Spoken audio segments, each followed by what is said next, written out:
اپنے بھائی جیسے دوست کے قتل کے بعد عاطف چودھری کے دل میں بدلے کی آگ بھڑک اٹھتی ہے اور پھر اس قتل سے ابتدا ہوتی ہے اس ہولناک دشمنی کی جس نے لاہور ہی نہیں بلکہ پورے پنجاب کو ہلا کر رکھ دیا تھا۔ عابد چودھری کے قتل نے عاطف کی زندگی کو پوری طرح سے بدل کر رکھ دیا، جس کے بعد بدمعاشی کی دنیا میں جنم ہوا عاطف چودھری کا۔ اس نے اپنے دوستوں آغا نوید، عامر بٹ، اسد پرنس اور باقی ساتھیوں کے ساتھ مل کر ایک گروپ تشکیل دیا، جس کے بعد ان نوجوانوں میں بدمعاشی کی ایک نئی تاریخ رقم کی۔ آئے دن ارشد امین چودھری اور عاطف چودھری گروپس کے درمیان خونی تصادم ہوتا ہے اور یوں دونوں طرف سے لاشوں کے ڈھیر گرنے لگے۔ ٹارگٹ کلنگ، بھتہ خوری، لوٹ مار ان گروپس کا شیوا بن چکا تھا اور آئے روز لا اینڈ آرڈر کی دھجیاں بکھر رہی تھی، اور یہی وہ ٹائم تھا جب عاطف چودھری کا شمار پنجاب کے ٹاپ 10 بدماشوں کی فہرست میں ہونے لگا۔ عاطف چودھری کی بدنامی کا فائدہ اٹھاتے ہوئے بہت سے چھوٹے موٹے کرمنل گروپس جن کا عاطف چودھری سے کسی قسم کا کوئی تعلق نہیں تھا، اس کا نام استعمال کرتے ہوئے پنجاب بھر میں مجرمانہ کارروائیاں کرنے لگے۔ نتیجہ میں عاطف چودھری کے خلاف اس کے اپنے کردہ اور نہ کردہ جرائم کی فہرست بڑھتی چلی گئی۔ یوں عاطف چودھری پنجاب حکومت کی کارکردگی پر ایک بدنما سوالیہ نشان بن چکا تھا، اور اب آنے والا تھا کہانی میں ایک نیا موڑ، کیونکہ انہی دنوں گورنمنٹ کالج لاہور کی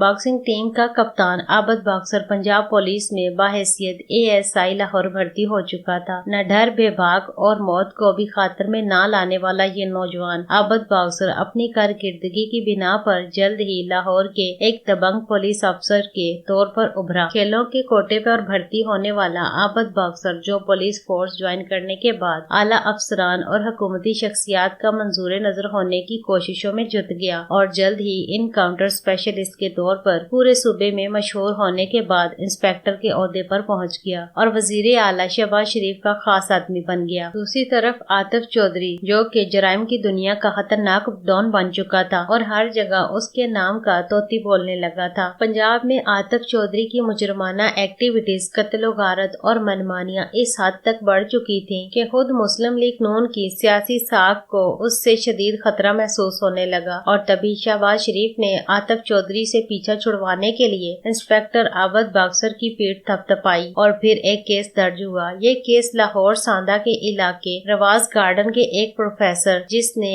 ایک لینگویج سینٹر کھول رکھا تھا نے درج کروایا۔ اس سینٹر کی ایک طالبہ نے پروفیسر صاحب کو شکایت کی تھی کہ اسد پرنس نامی لڑکا اسے تنگ کرتا ہے۔ پروفیسر صاحب نے پولیس میں رپورٹ کی تو تحقیقات کرنے پر پتہ چلا کہ اسد پرنس MSF طلبہ تنظیم کا ممبر اور عاطف چودھری کا ساتھی ہے۔ یہ تنظیم کیونکہ پہلے سے ہی بے تحاشا مجرمانہ ایکٹیویٹیز میں ملوث تھی، لہٰذا یہ کیس عابد باکسر کو سونپا گیا۔ اسی لینگویج سینٹر کے باہر پولیس نے ایک گروہ کو نرغے میں لیا اور ایک خوفناک پولیس مقابلہ ہوا۔ یہ عاطف چودھری اور عابد باکسر کے درمیان پہلا پولیس مقابلہ تھا۔ اس مقابلہ میں اسد پرنس مارا گیا، جبکہ عاطف چودھری سمیت باقی تمام لوگ بھاگ نکلنے میں کامیاب ہو گئے۔ عابد باکسر اور عاطف چودھری کا دوسری بار سامنا پنجاب اسمبلی کے پچھلے روڈ پر ایک ڈیوٹی فری شاپ کے قریب ہوا، لیکن اس مقابلہ میں بھی عاطف چودھری صاف بچ نکلا۔ اس پولیس مقابلہ کے کچھ ہی روز بعد مسلم لیگ نون کی حکومت ختم ہو جاتی ہے۔ شہباز شریف جو کہ پہلے ہی عاطف چودھری کی پشت سے اپنا ہاتھ اٹھا چکے تھے، لہٰذا عاطف چودھری کے لیے اب لاہور میں قیام کرنا مشکل ہو گیا، تو اس نے اپنی گینگ سمیت علاقہ غیر میں پناہ لے لی۔ 27 فروری 1995 کے دن جب عاطف چودھری باڑہ مارکیٹ میں خریداری کے لیے پہنچا تو اچانک سے سارا علاقہ گولیوں کی تڑتڑاہٹ سے گونج اٹھا۔ یہ خاصہ دار فورس کی طرف سے اشتہاری عاطف چودھری پر شدید قسم کی فائرنگ تھی۔ خاصہ دار فورس کو عاطف چودھری کی باڑہ مارکیٹ میں آمد کی ٹپ اس بار چودھری ارشد امین نے دی تھی۔ خاصہ دار فورس اور عاطف چودھری کی جانب سے کافی دیر فائرنگ کا تبادلہ ہوتا رہا۔ اس فائرنگ کے نتیجے میں عاطف چودھری کو 2 گولیاں لگی، ایک گولی اس کی ٹانگ میں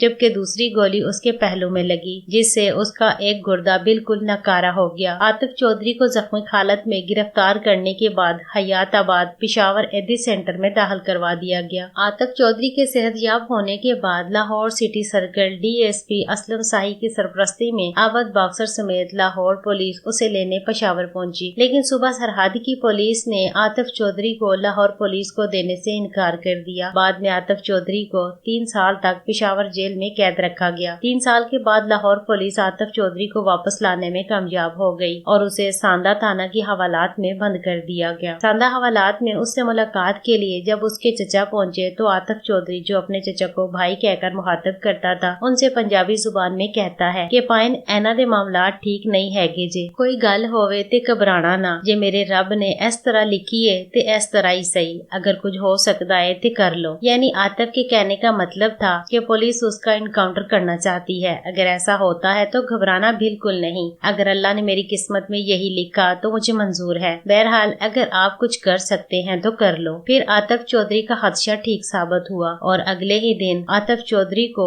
جعلی پولیس مقابلہ میں موت کے گھاٹ اتار دیا گیا، اور یوں گھریلو عدم توجہ اور احساسی کمتری کا شکار ہونے والا معصوم بچہ بڑا ہو کر ایک سیاسی پارٹی کے ہاتھوں کٹ پتلی اور جرم کی دنیا کا بدنام زمانہ ڈان بننے کے بعد بھری جوانی میں موت کی آغوش میں جا پہنچا۔ عاطف چودھری کی اس کہانی میں ہم سب کے لیے ایک سبق ہے۔ اللہ ہم سب کے بچوں کو برائیوں سے بچنے کی توفیق عطا فرمائے، آمین۔ آئی ہوپ کہ آپ کو ہماری یہ کاوش پسند آئی ہوگی۔ مزید ایسے ہی انفارمیٹیو کنٹینٹ کے لیے ویڈیو کو لائک کریں، شیئر کریں اور ہمارے چینل سیاست ٹی وی کو سبسکرائب کرنے کے ساتھ ساتھ بیل آئیکن کو بھی پریس کر دیں۔ پھر ملیں گے ایک اور دلچسپ اور معلوماتی ویڈیو کے ساتھ۔ شکریہ، اللہ حافظ۔